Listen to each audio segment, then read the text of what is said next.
out here speak basketball. There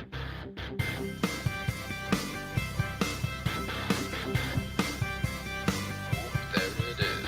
It's the Confederacy of Dunks Basketball Podcast.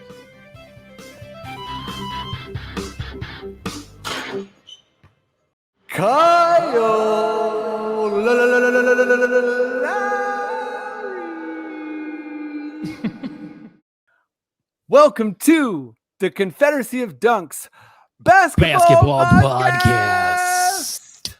I am your host, Freddie Rivas. Who, sir, are you? I am the producer. I'm Matt Duncan, and I'm here to have fun and talk about basketball. And how you doing, Fred?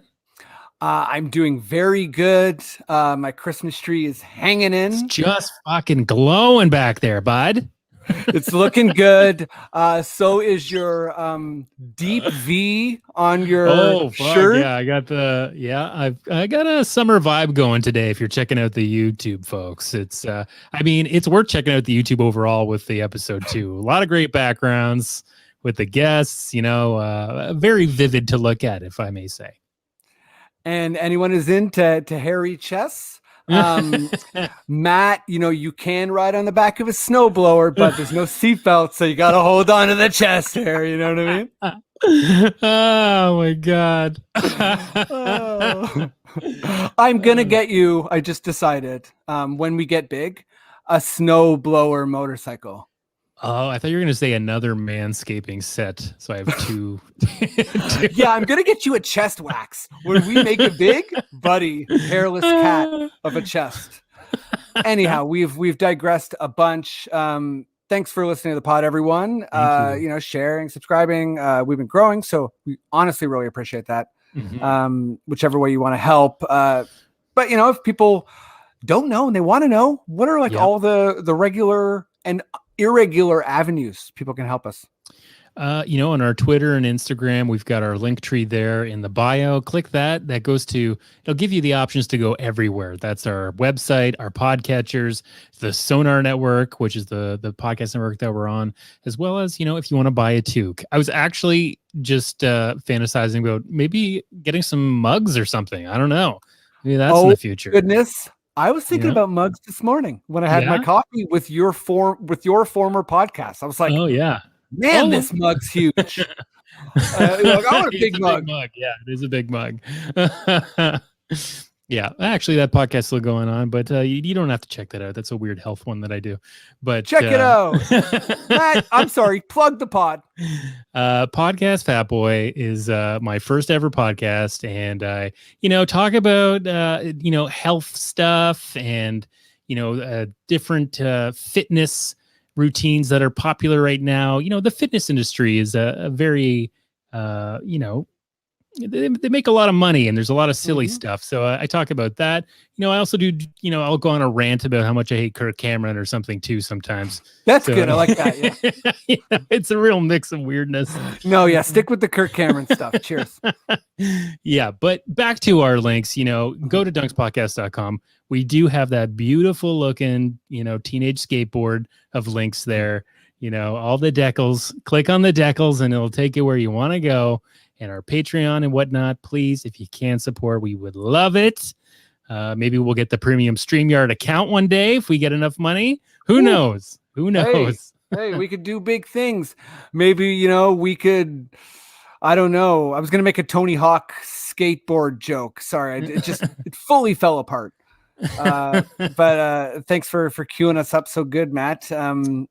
I feel like we're basically ready to go, but I will just say before we get going on the pod here, during Quickish Questions, I do read all the questions. I should pre-read some of them.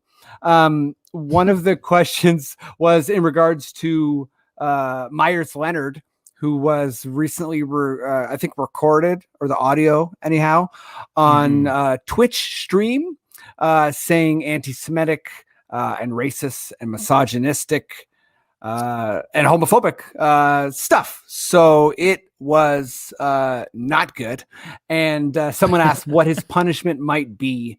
And I asked Matt, who hadn't learned about the situation yet. So it was an unfair ask of me.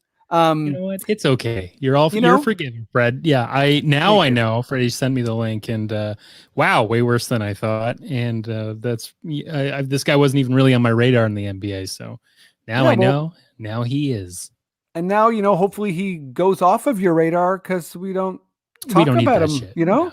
But I think without further ado, we're ready to go. So let me just say, Black Lives Matter, defund the police. And email your city councilors, call your city councilors, get in their ear, get, in front of their eyes. Do what you got to do.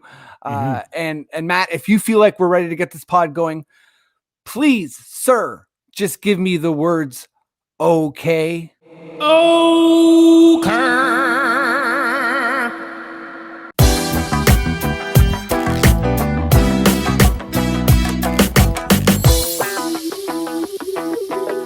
Let's bring on guest number one.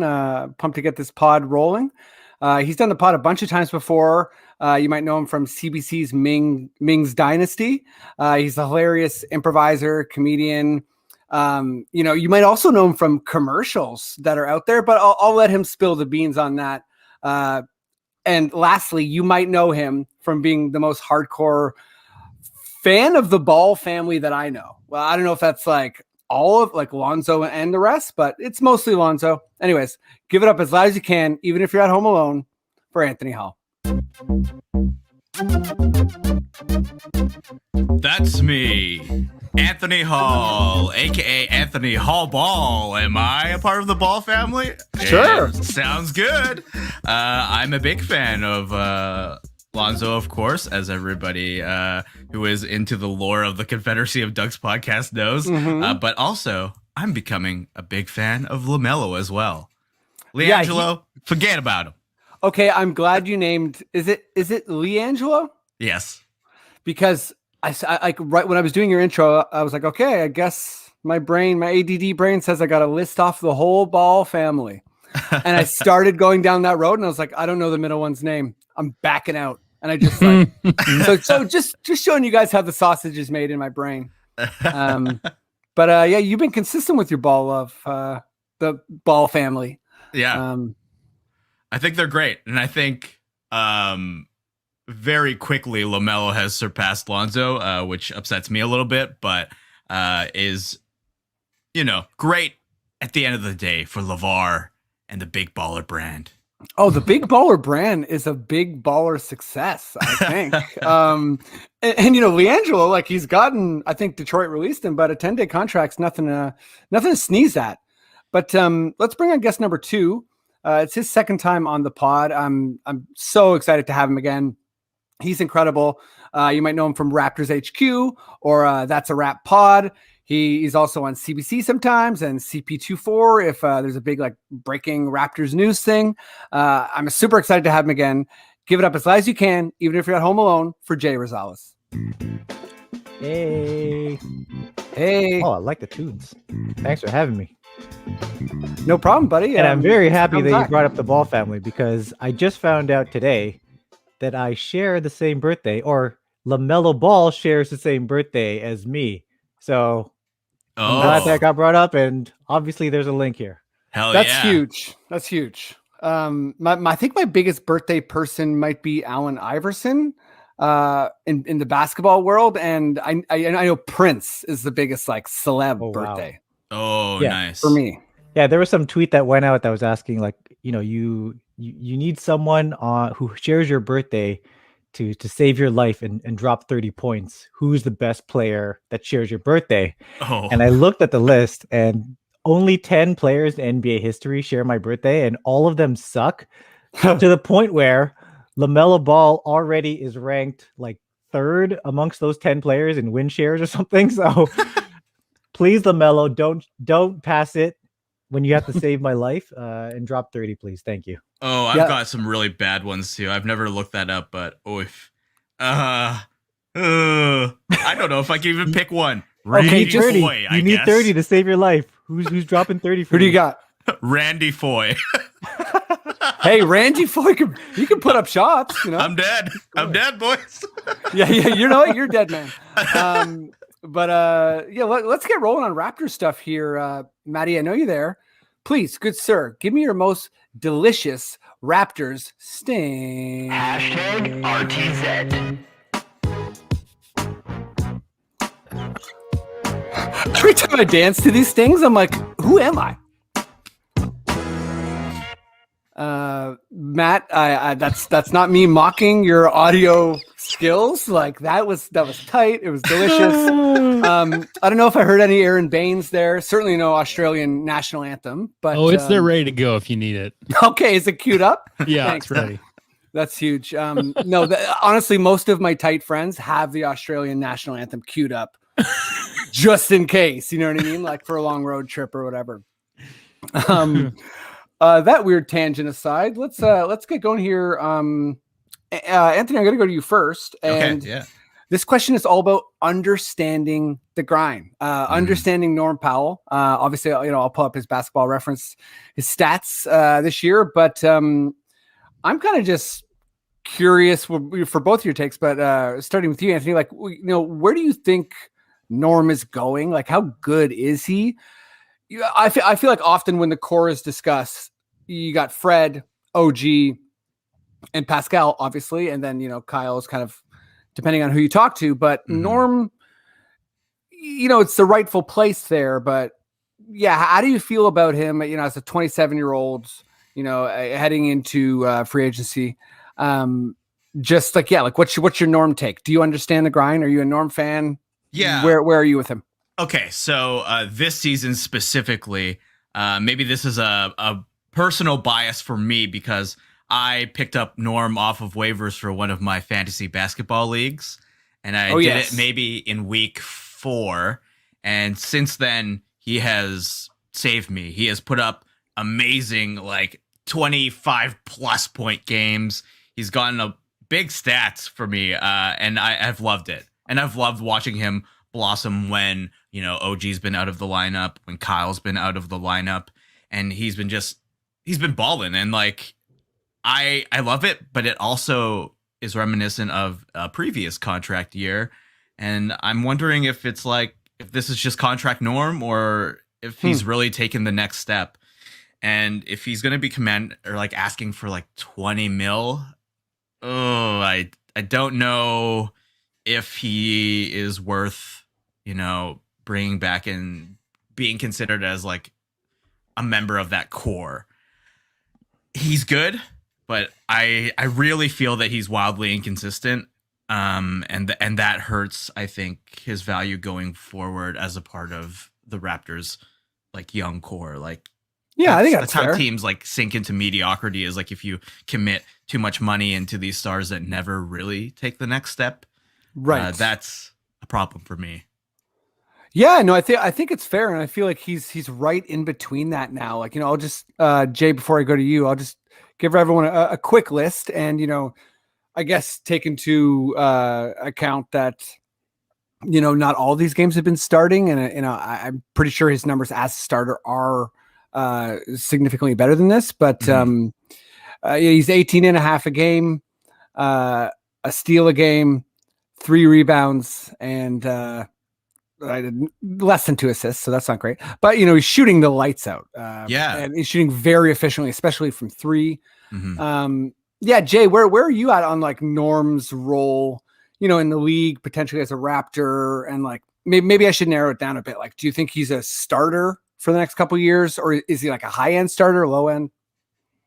I think that the beginning of the season showed a little bit of what Anthony was referring to, right? That inconsistency, and maybe last year was just an aberration in an otherwise fairly inconsistent career.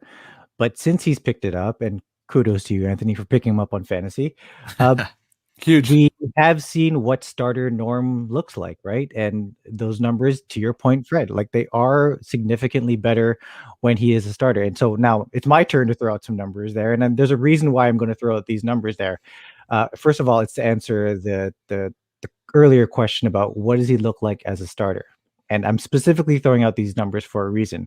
But as a starter, he's averaging 52% from the field, 45% from three, and 92% from the free throw line. Free throw line, whatever. That's good regardless of if he's a starter or if he's a reserve. But that 50-40 line, along with scoring 22 points a game, is pretty good. How good? I'll throw another comparison to you. Another player who has a average in his also Norm's. This is Norm's 6th season. This other player I'm about to reference also in his 6th season averaged 48% from the field, approximately the same with Norm. Well, Norm's a little bit better. 44% from three, again, around the same number as Norm, and 91% from the free throw line, and was hitting, scoring at 23 points a game. So almost exactly the same numbers as Norm. Norm hitting a bit more average field goal percentage. That is the figures of Steph Curry in his first MVP season. So when we look at the impact of Norm Powell as a starter this year, that is MVP level just 6 years ago, right? So I'm not trying to say that, like, it's hard for me to say that it's easy to include him in the core, because I am the same as you guys. Whenever I think of core, I'm only thinking of Fred, OG, and Pascal. I'm not thinking about Norm. Right. It's hard for me to envision Kyle. It's hard for me to envision both Kyle and Norm in the future because their contracts are going to require the Raptors to spend all of their cap space. And we've seen already this season what that core looks like. They are a team that, when healthy, as currently constructed, are probably good enough to at least be in the second tier in the East, but that is not good enough to be a championship team. I would argue that they are good enough when they're all clicking to compete with the best. Like, I think they have the guns to take down the Bucks in the series. They have the guns to compete and possibly upset the Sixers. I don't think that they have the guns to, I should really stop saying guns, but they really do have the right, we get you, the right roster here to compete with some of the best in the East, but maybe not all. So I come back to the question and I wonder, what is his role in the league? He's definitely not a bench player anymore. That's my belief. The numbers that I just threw to you guys suggest that he is actually starter worthy and even better than that.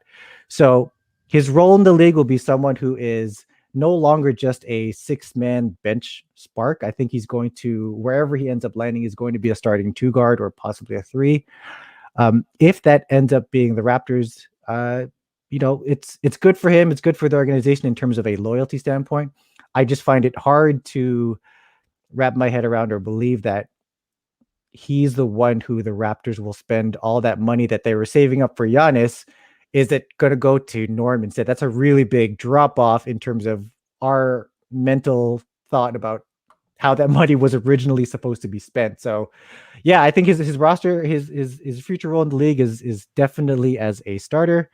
If he could somehow find a way to improve defensively, I think that's where that inconsistency that Antony was referencing lies.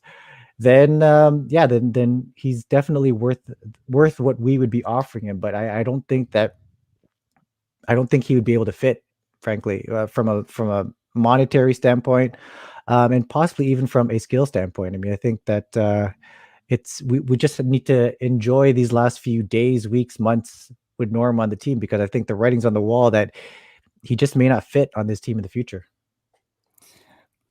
Yeah, so well said, Jay. And I think, like, it's anytime I see stats side by side like that, where there's a comparison, like, I guess, it's a couple years later, maybe pace and space is a bigger part of the league now. So those numbers aren't quite as gaudy, but it's wild that you can put those together with Steph's numbers, his MVP season numbers, no less. Like, my brain is still rattled by that, to be honest. But it's an interesting kind of like in between with Norm. I think a lot of people felt this with Fred in the offseason.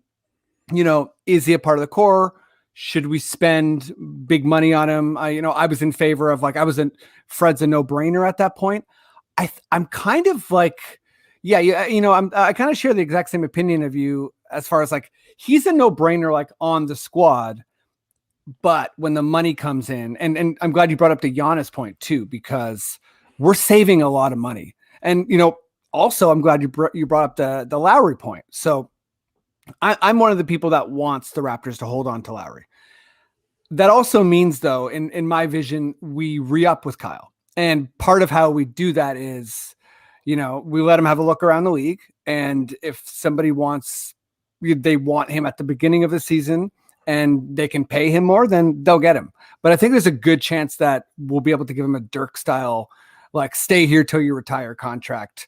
And he'll be pretty good for the duration of that contract, in my opinion.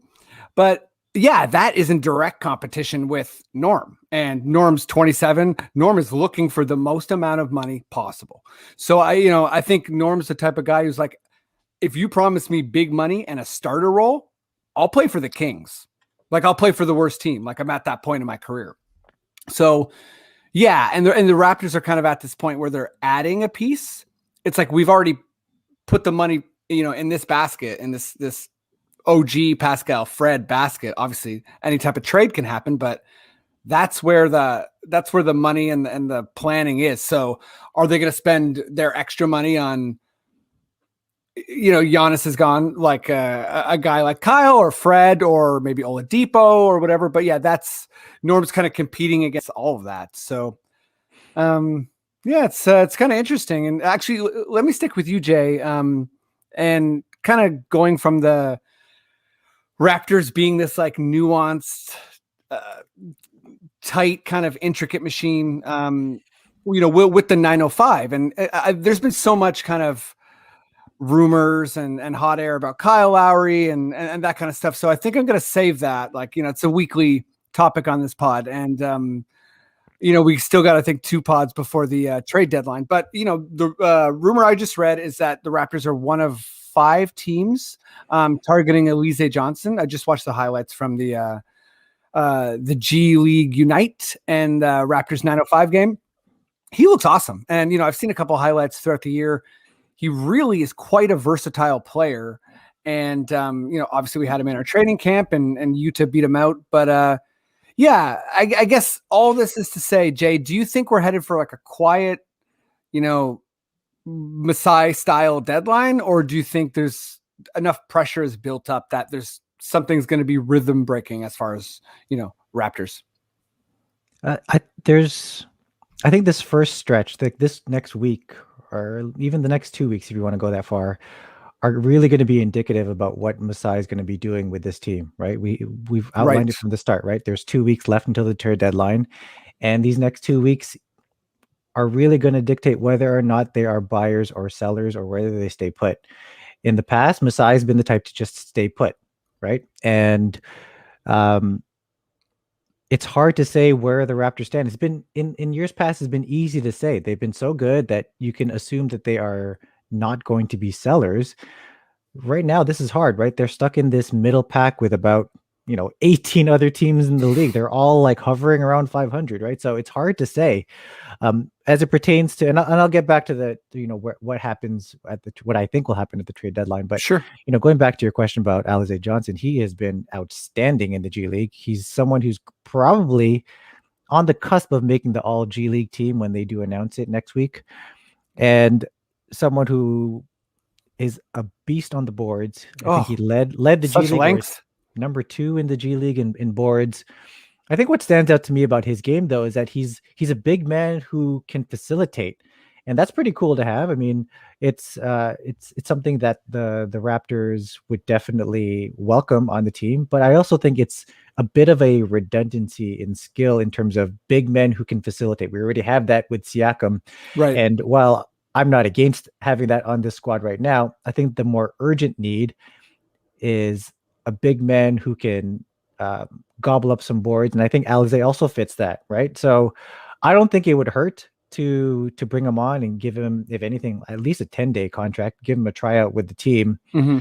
And I'm hesitant to say that he is polished enough to land a spot for the rest of the season, but I think he's at the very least earned a spot to try to win a roster spot with this team, because as you mentioned, there's 4 other teams who are interested, and they see his gaudy numbers, they see that he's a triple-double threat, they see him averaging 13 rebounds a game. So if the Raptors don't act quick, he will be gone and another team will gobble him up. And I think the other team out of those that you were mentioning, I think the Spurs happen to have the most buzz.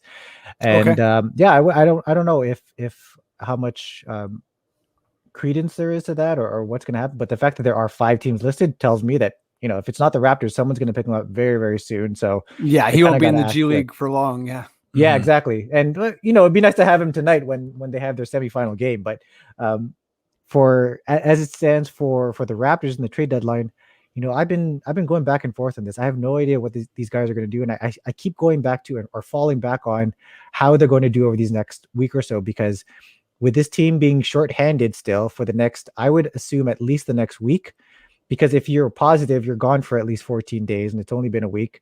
So, and the assumption here is that all 5 Raptors who have been out due to health and safety protocols are also those who are positive. Okay. So sorry, that's actually new to me, because I've been looking around for that, and they're not going to say it. Yeah, they won't say, not, and it's their right as well, right? It's their health right for people to not know. So, right. But it's kind of indicative that there aren't many other players out in the NBA due to health and safety protocols, and yet Shams Charania is tweeting that 7 players in the NBA have tested positive. So you kind of put those two together and say, well, Raptors are probably one of the only teams to have anyone just even in health safety and health protocols. So at least a few of those guys are probably positive, and that's not a good sign. Like our 5 Embiid and Simmons. Yeah, yeah. No, hopefully not. My goodness, yeah.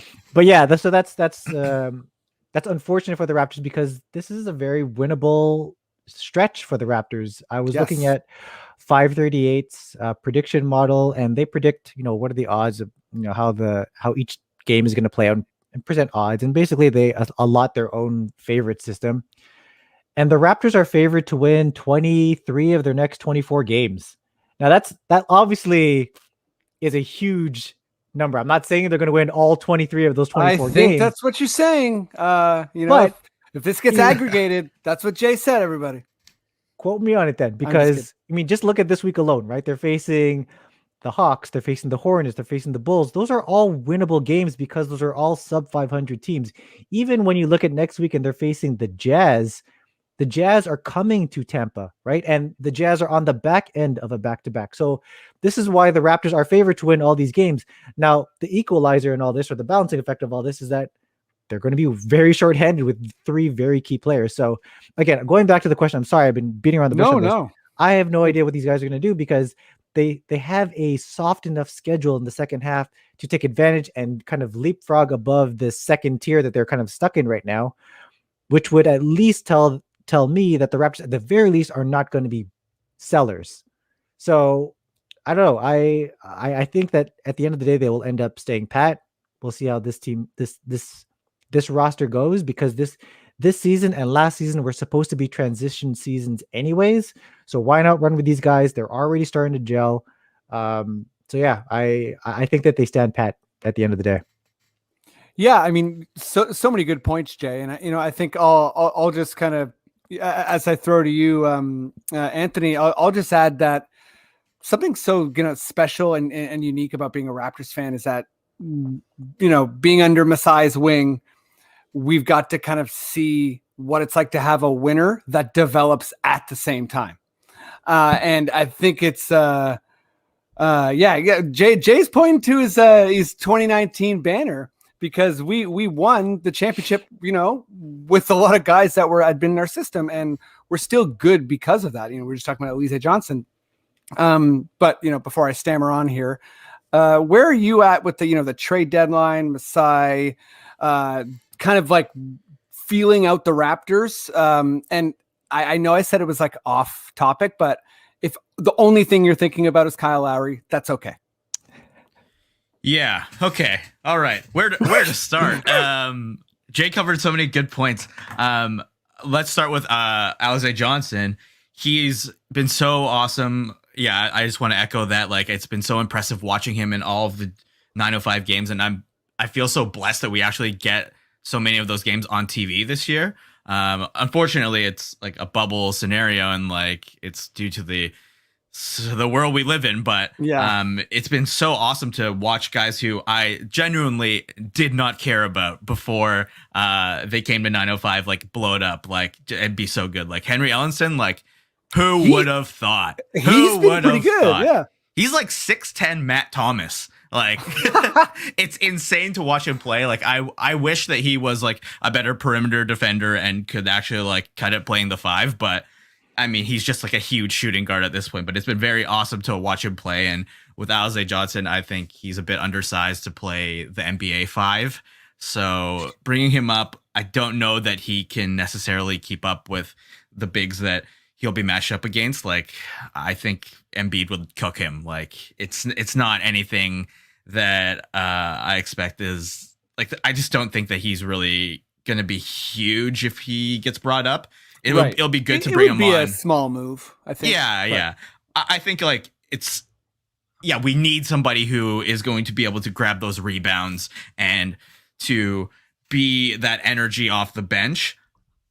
And then when it comes to moves, it's like, what is a move that is not a lateral move for the Raptors? And we were talking about how soft their schedule is and how these next couple of games really is going to decide where the moves go and what Masai ends up doing. And is Masai even coming back is my biggest question. Like, in my heart of hearts is like, okay, yeah, he's just waiting for things to settle and he's going to announce that he's, re-signed for his entire lifetime and he'll be in charge of the Raptors forever. But he's waiting till the perfect Sunday. Yeah. And he's going to announce it in an Oprah interview. Yes. Or he's waiting until they're back in Toronto celebrating a championship banner. I don't know. But I think like the only moves that I think would really help the Raptors is maybe going after someone like Rashawn Holmes. I don't think that Drummond is the answer. He is he's basically a fantasy like GOAT where just like he like grabs so many empty stats. And I think I read a tweet or a quote that's like some NBA Hall of Famer was saying that Andre Drummond will never win you any games. Like his stat line is just sort of like a mirage because he's not going to change the game in any way possible to put you over the top. And that's how I feel about him. I think it's, pretty fair. I mean, I'll also just throw in that anytime there's a player that's like in Raptors rumors and then like a week later, they're also in buyout rumors. I'm like, I'm good. Yeah. I'm good. If the team's like, we want to trade them or just get rid of them. I'm like, okay, cool. Then I won't trade my franchise best player for him. Cheers. Like, don't want him. Yeah. And of course, like, how could I talk about the deadline without talking about Kyle Lowry and the news that's been floating around him over the last couple days? Like, we all know Ryan Russillo hates the Raptors, and he's going to be trying to stir the pot and make people go crazy on the internet because he's a Celtics Russillo's homer. got the scoop, man. Russillo, Windhorse, they are the ones who talk directly to Kyle Lowry, as far as I'm concerned.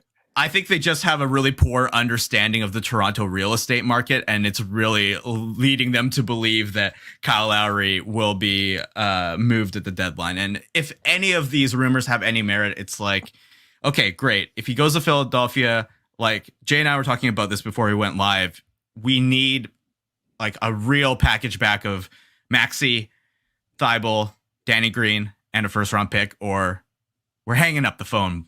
We're hanging up the phone, brother.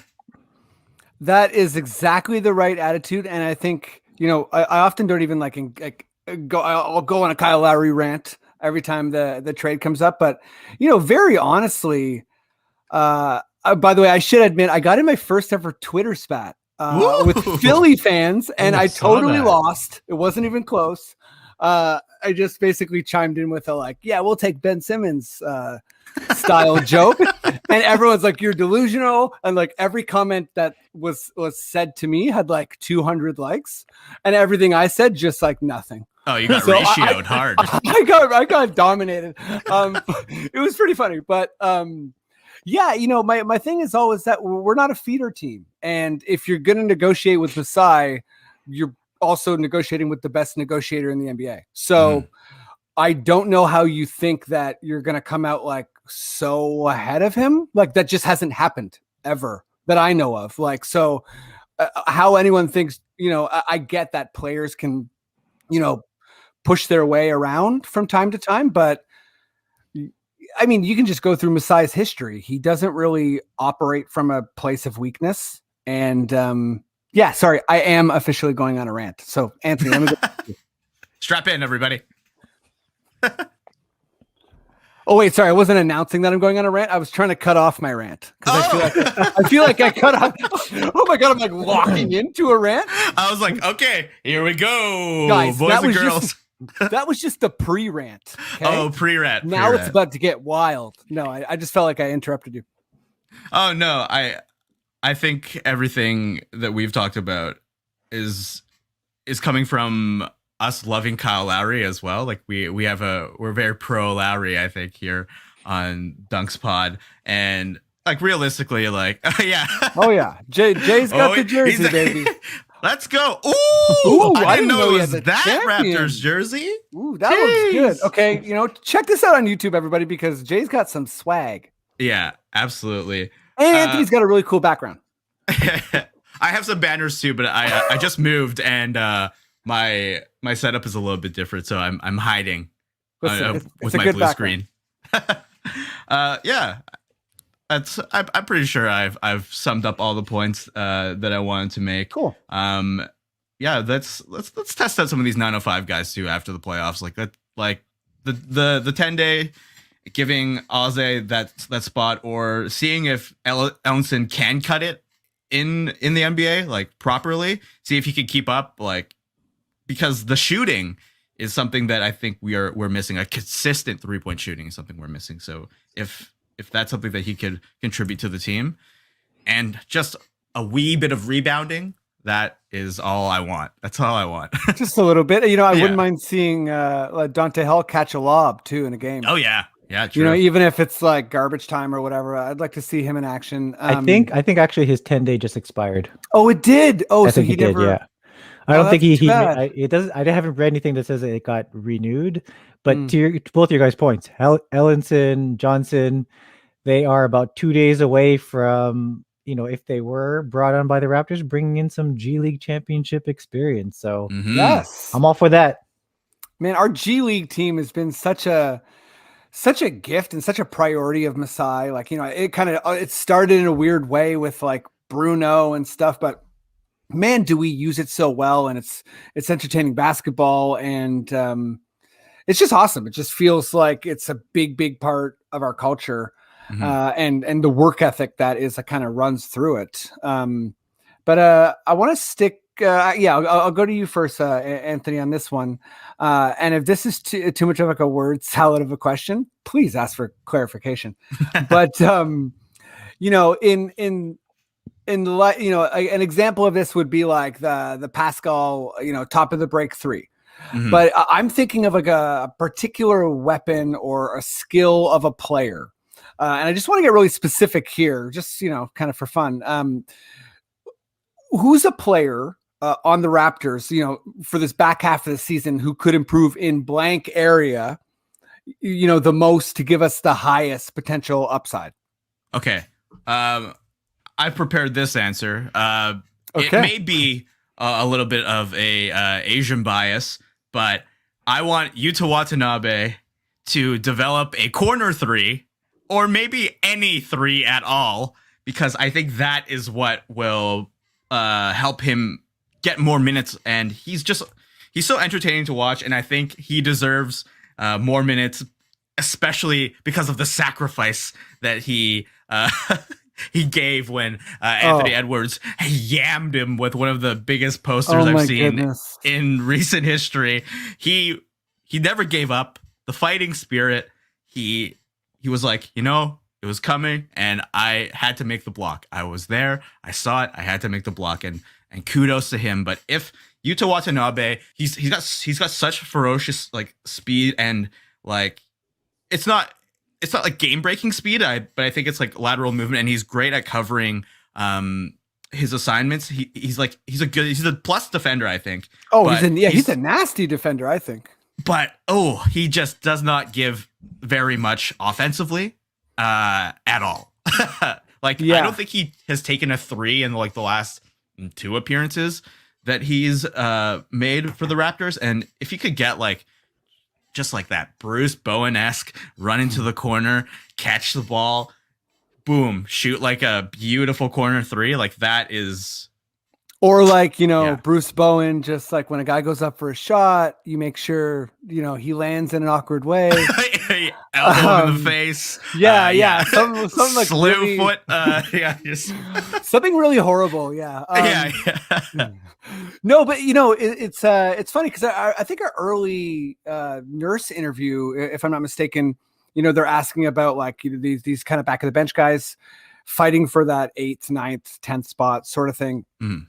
And he said that he wasn't worried about Utah's offense, and that his offense is there, and that him showing the defense was like, okay, this guy can do the whole thing. Mm-hmm. I think maybe though on from the like offense in the actual game standpoint, to me it's got to be like a relaxation thing, because it's like I feel like when he shoots, it doesn't like look bad to me anyway. It's like it looks fine, but I think it's you just got to get the reps in, and he's got to kind of be, it's so tough to be relaxed on offense. But yeah, in my dream scenario, Matt Thomas and Yuta Watanabe learn the Dragon Ball Z fusion dance, and they dance together, and they become one player, and they get they just get all of the best things and none of the bad things, and we get a superstar. I like that your dream scenario was truly a dream. Yeah. Like it got surreal very quick. Yes, yes. I thought you were just gonna say like you wanted to see them do the dance, which I'm like, fair enough. But you want to see them merge into one being. They become one. Yeah, fair enough. But when two become one, shout out Spice Girls. Jay, yeah, one skill, one player. Who are you thinking of as far as can raise the Raptors bar? Before I answer that question, I do want to give. I think that's a great suggestion there, Anthony, and I think that it's actually not too far from reality because he's got a really good stroke, right? Like that is. It looks good. It looks really good. Just get some confidence, if anything. I think he can definitely hit that. So, I was thinking about OG Anunoby, and I think that he's already established that he's an excellent 3-point shooter. He's already established that he is bigger and stronger than a lot of his defenders. A lot of times he gets discredited with that, with getting offensive fouls that he probably shouldn't have been called for. But anyways, so he's shown an inside and an outside game. But I think merging the two with some better handles would put him over the top. His handles still look a little bit loose. It does get poked away from him sometimes. If he just cleans that up just a bit more, then he becomes that much more of a dynamic offensive weapon. We already know he's one of the best defenders in the league. And that offensive game, I think, just meshes a lot better if his handle is just cleaned up a bit. And that's really not a big ask, I don't think. Just like Anthony, like that asking Utah to be a better 3-point shooter, I don't think that's a big ask because, again, his stroke is looking good. With OG, his handle isn't the worst, but if it was cleaned up just a bit, I feel like someone who averages 13.5 points, that can jump up considerably if he's not turning the ball over as much or if his handle isn't as tight as it could be. So that's where I went with. Yeah, no, I think I love the choice. Mine was also OG. And I basically, I feel like we could have a not exact same answer, but pretty similar. Mine wasn't dribbles. It was just kind of like more post reps for OG, because I think he's hit some really cool looking fadeaways in the past couple weeks, and I don't necessarily think like that's the offense we want to work towards, but I think he's strong enough to hold space and make some passes out of there. And I don't think we're trying to develop another playmaker. I think part of what's worked this year is Fred has taken back some of the playmaking from Pascal. And I think it's working. But for OG, so I don't think we need to develop another playmaker in OG necessarily, but just a bit more variety in his game, which we're seeing glimpses of. So he's right there. And yeah, OG's fun to think about like that, because he almost has like a rigidity to his game, but every part that's rigid is also very good. So it's kind of like, well, just add another rigid part, because you're so good at the 3 and you're so good at defense. So it's like, if you're just so good at dribbling, then I think that's what an all-star is, or you know what I mean? Yeah, we've made it to some NBA stuff. So Maddie, I know you're there. So please give me whatever Adam Silver, Foghorn, Sting you got. Maybe it's RTZ. Please, good sir, just let it fly. This is Adam Silver. He's back.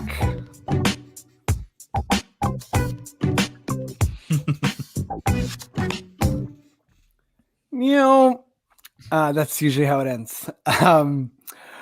Okay, let's go to you, Jay. And this is just it's not exactly a question. Just give me your Blake Griffin to the Brooklyn Nets take.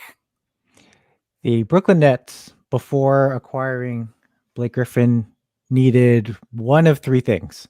They needed a center. They needed spot-up shooters to surround their big three. Or they needed some defensive specialist. They got zero of those. That is Blake true. Griffin. So that is my Brooklyn Nets take, that they did not improve with this, and that they are still a really crappy defensive team that will struggle with that in the playoffs. Ooh, I like. Sorry, did I cut you off?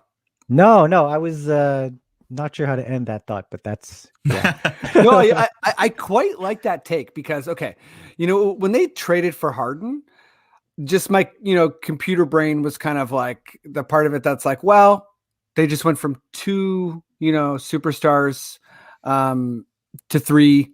Like that's generally the recipe, and we're there, and nothing else matters as much as you think it does. But I keep going back to this year is different. The three and the pace are equalizers that I think are not fully understood yet. And I think that's why, obviously health, but it seems like the best team can truly lose to the worst team any given night in the league. Like, I was looking at Detroit's wins after they beat the Raptors. It's insane. They're all elite teams. Yeah, it's like Detroit. Detroit is like a murderer's row of the very best teams. And like a lot of those wins are like, they crush them. Maybe it's not even a crush. I don't know. Like maybe it's only 10 points here or there. But yeah, like I think I don't want to get carried away in either direction. I don't want to just look at the names and being like contender. But I also don't want to be one of those guys who's like, how are they going to share the ball? Because I think we're already seeing that they can share the ball and that they're impossible to defend. But also defense does matter. Like defense never gets to a point. Like in my opinion, your offense never gets to a point where your defense matters. Every possession matters on both ends, period. So I think like that's how it works. And you can't just erase defense, or you also can't erase offense. So it's like you can try. You can be the Detroit Pistons versus the San Antonio Spurs and whatever finals that was. I think they matched up twice, but yeah, it was like their whole thing was like holding teams below 72 points, which is just wild. And it'd be cool if there was a team that could do that now. But yeah, sorry, I'm stammering on a bit, but I'm not super duper afraid of the Nets in relation to this Blake Griffin thing. I do think that Durant is a very, very special player.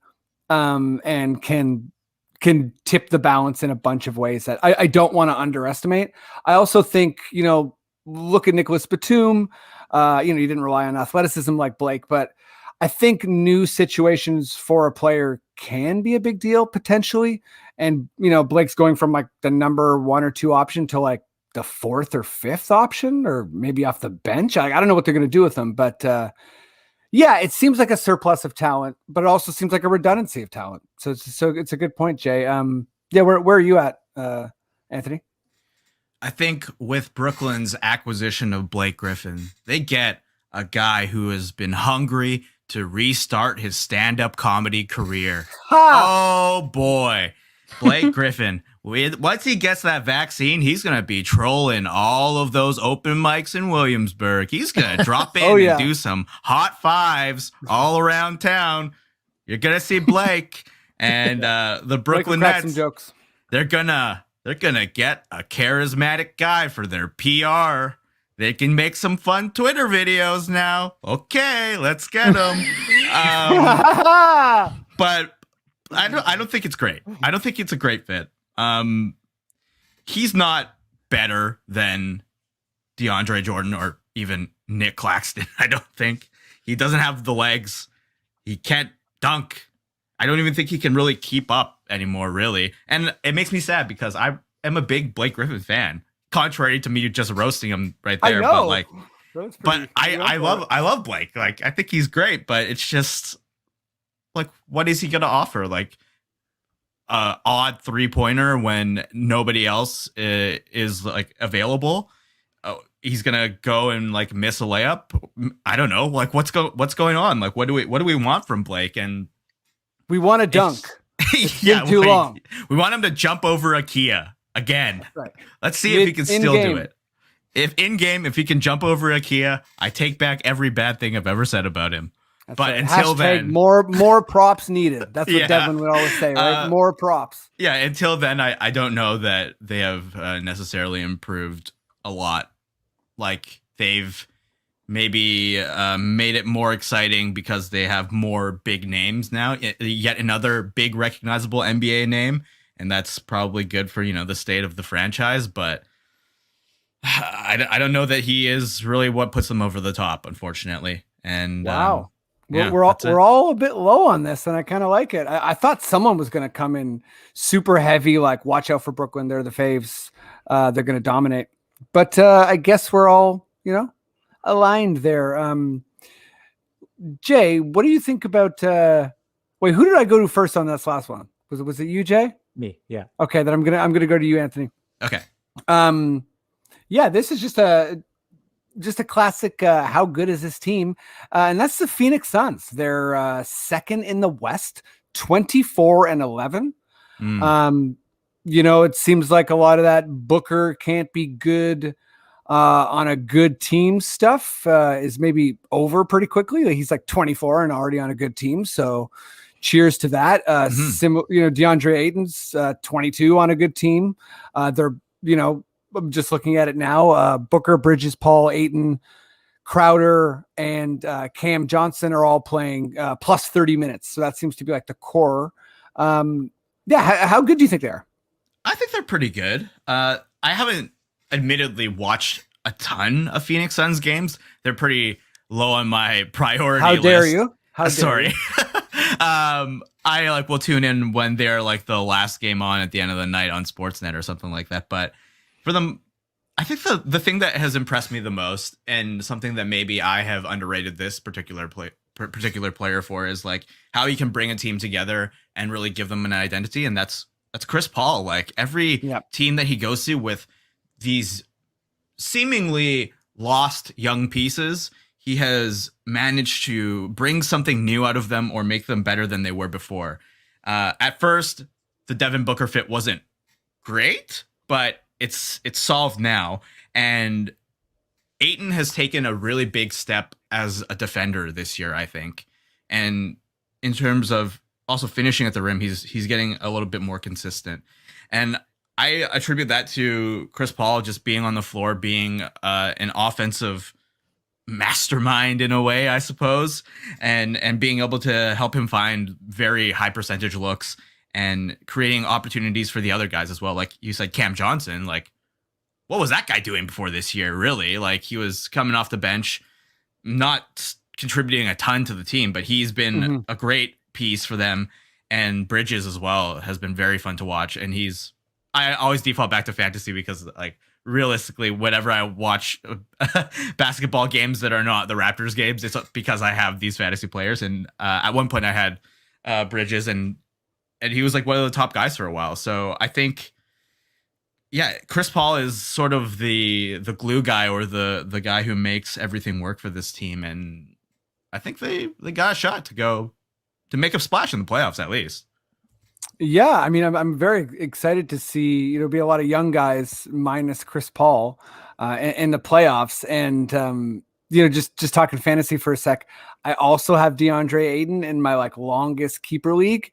So I can say that his defense improving has never really mattered to me because his offensive numbers have been delicious since he came into the league. But, it's a weird thing with bigs I'm finding right now. It's like, I feel like there used to be more patience for bigs to get good on defense. And I think that's changing. I think the league, there's so many fast guys that teams are starting to be like, if this guy that's 6'7" can learn faster than you, guy that's 6'11", then we're going to go with him. And yeah, so it's not a crazy surprise to me that DeAndre Ayton is starting to get good on defense, like at age 22, like, you know, he's still quite young. But I'm also just going to, you know, add to your Chris Paul point. I'm sure Jay will talk Chris Paul a little bit too, but if what he did with the Thunder last year was impressive, what the hell is this? This is like, he's like, oh yeah, you thought that was cool? I'm going to take another team that nobody cares about into an even higher position. Obviously, we'll see where they fall. But yeah, Jay, where are you at with the Phoenix Suns? How good are they? Great points by both of you. And I have to stick with the fantasy team, the fantasy theme here, because I do have Bridges and I do have Ayton on two separate teams, and I love what they're giving. One minor point that you brought up there, Anthony. Did you say you used to have Bridges, as in like he's not on your squad anymore? Yeah. I'm calling you out, man. Why would you get rid of Bridges? I traded him. Okay. If it was a trade, then I'm not going to question you. I had to make a big splash in one of my leagues to stand a chance at a playoff slot. So hey, you got to go for it sometimes. Yeah, I traded him. Okay, cool. All right, I'm not going to put you on the spot and who you traded for, but Bridges has been, you know, outstanding throughout the year, and you know his percentages show that and he's been great defensively too. And I don't think that's coming out in the numbers, but it's there. And you know he doesn't get all the credit I think he deserves. Obviously, the three of us have already spoken about him, so that's great. But I mean, you know, Paul will take the headline, right? And to your point about Chris Paul making this team better, this is now, I believe, his 5th different team, and every team he's played on, he has improved with him on it, like at a win percentage. So wow. Even when he joined the Rockets, which already had Harden, they still improved by percentage points when he joined the team. So he's absolutely on that upper echelon of like guys that are guaranteed to make your team better. So, you know, he deserves that all-star nod this year. He deserves all the kudos. But I feel like so much of that credit is being given to him that you do forget that Booker is like an all-world talent who may end up on an all-NBA team. You do forget that DeAndre Ayton is only 22 and just killing it down low. And then guys like Mikal Bridges or Cam Johnson, as you guys have mentioned, kind of get forgotten when really they are the, you know, helping to glue everything together, right? And, you know, when we think back to the Raptors championship squad, you know, we would always, as Raptors fans, say, oh, not all the credit is just going to be Kawhi. Kawhi did not bring us the championship. It was the Siakam stepping up. It was the Norm stepping up. It was Boucher. It was, you just kept listing off all of these guys. And I think that that's what you're starting to see with Phoenix, is that it is not a 1, a 2, a 3-man team, that this is a cohesive squad. We haven't even mentioned how good Jay Crowder has been in this lineup. So what I'm getting at is that we might have the makings of a championship contender here that's just not talked about enough, because everyone is assuming that it's going to be one of the LA teams. But as we mentioned earlier in the show, this is kind of a weird season when anyone can win it, right? And the fact that Phoenix is already in that discussion of they're in that upper echelon, what's to say they won't just win the whole damn thing? I think that you're also hearing a lot of things that at this All-Star break, people are starting to like gauge, okay, how good are some of these teams? And I don't know about you guys, but what I'm hearing or reading is that Utah is not the cream of the crop, that at some point in the playoffs, they're probably going to falter. So who ends up picking up the pace there? And the team that we're not talking about enough is the Phoenix Suns. So I would say, you know, if you're a gambling person, throw some money over at the Suns, because they could surprise you and possibly earn you some dough. Suns winning a round is like definitely like a nice gambler move, because especially if they go up against like a, you know, Portland or some team that has like, I don't know, has more kind of like media love.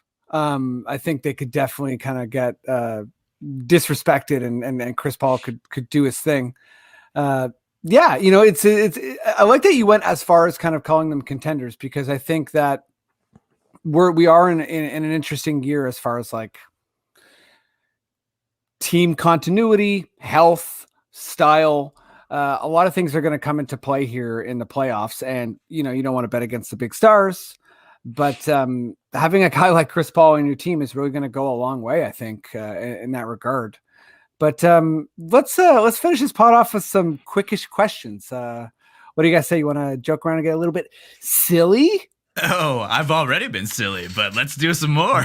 I know every time I say that, I'm like, I think that setup makes me seem like I'm going to kill my guests. But I won't. You know what I mean? I'm not the Mad Hatter. Maddie, I know you're there. Please, good sir, give me that delicious thing I love so much. Quickish question. Quickish question.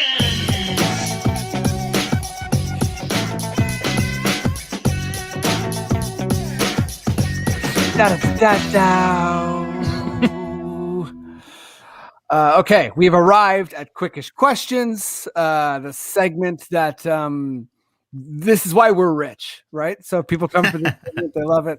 I'm gonna read the questions as clearly and concisely and as fast as I possibly can, but I'm probably gonna stutter, slur, maybe misread a comma, perhaps seizure. Hopefully not. Oh, geez. Yeah, that's pretty severe. I should drop that from the descriptors.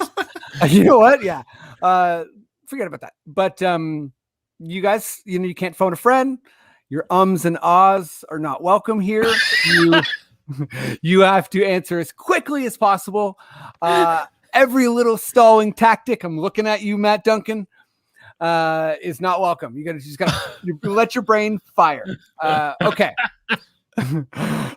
Are we ready? Let's do Jay, Anthony, Matt. All right. Okay. Jay, how does the current Raptor lineup match up with the Blake Griffin Nets? Raptors can win 3 out of 7 games in a series. I'll take it. That's a nice way to say we're going to lose in a series.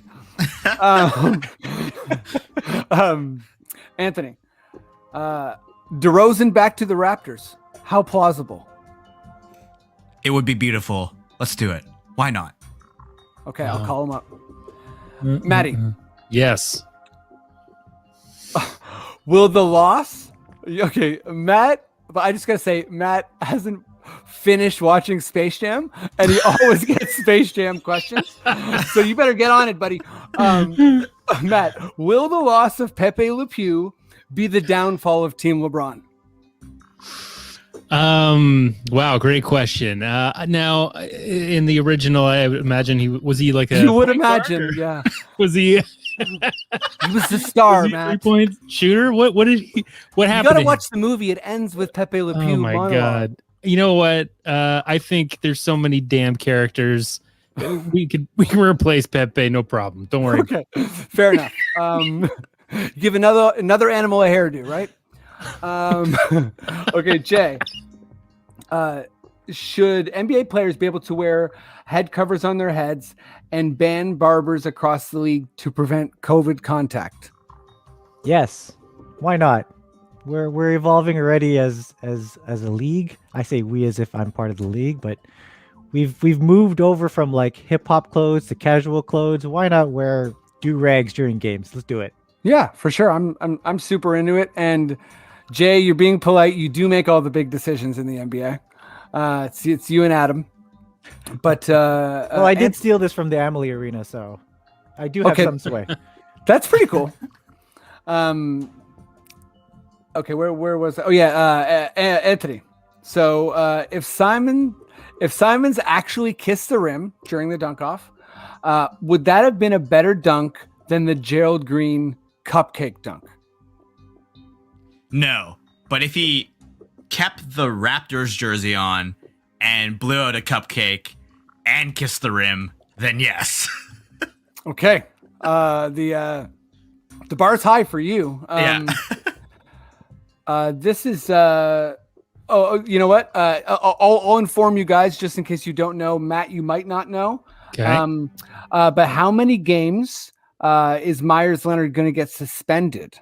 So Myers Leonard, right before we started recording the pod, was I believe, recorded on his Twitch, playing maybe Modern Warfare. I'm not sure, and using racial and misogynistic slurs. So he's in big trouble.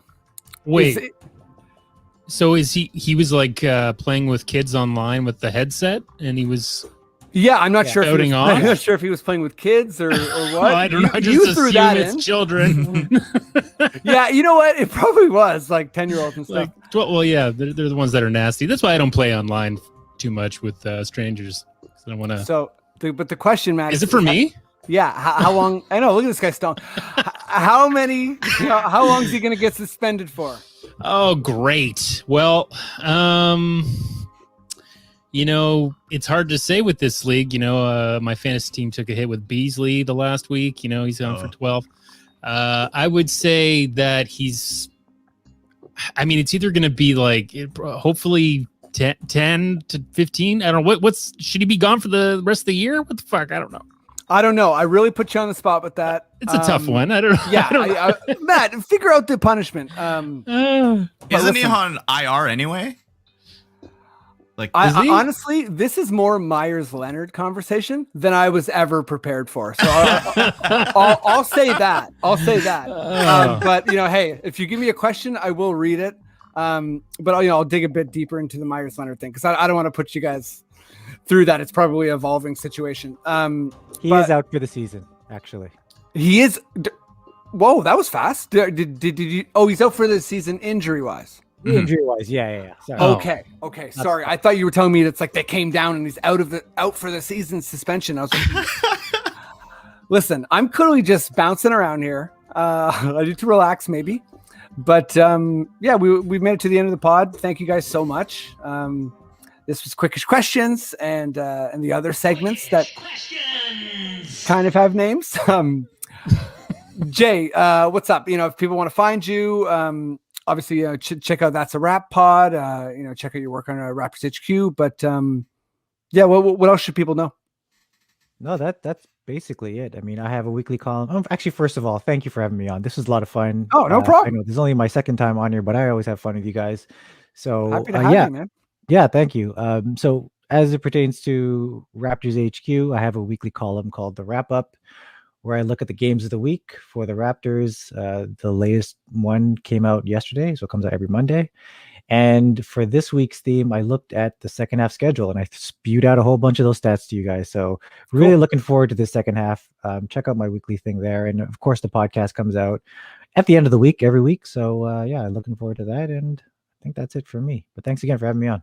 Right on. Thanks for joining. Antony, what's up? Where can people find you? They might see you in a couple commercials, but maybe you don't want them to, so like. Oh boy, if you see my CRA commercial, great. Thanks. It was fun. You can follow me at Hall and Jokes on Twitter and Instagram. And if you are a pro wrestling fan, I have a pro wrestling podcast called Book It Vince, where we do fantasy matchups of wrestlers from today and the past. And you can also follow that on Twitter at Book It Vince Pod if you're nasty. I love that so much. And can I just ask, is Book It Vince is that like book that match, Vince McMahon? Is that it's this thing that wrestling fans say where it's like, if you come up with a scenario, you're like, book it, Vince. It's got an exclamation mark, and we're telling the man what to do. Hell yeah. Do you ever do any like crossover between wrestling and NBA, such as, I don't know, Andrea Bargnani and Brian Colangelo? Do you have any? Oh, Andrea Bargnani. Oh, why would I bring That's up his very name? interesting that you would say that. Check us out on YouTube if you want a still image of Primo Pasta with Bargnani looking down. Like, that photo looks like it's so grainy that it looks like it's one of those mural paintings at like Dovercourt and Dundas, where you're like, is that from a bygone era? Yes, we could. It's possible. We could. We do crossover episodes with random things in pop culture, like we did a Simpsons Royal Rumble. So maybe we can do who would make the best NBA tag team. It could be an episode coming your way soon. Hey man, Ilmago and Gold Dust. That's a duo. That's a duo I'd watch. Guys, we've made it to the end of the pod. Thank you so much for everyone who listens. Share, subscribe, tell people about it. Follow these amazing people everywhere you can. Maddie D, this was a good time. If you feel like we're good to go, please, sir, just give me those sweet words. Okay.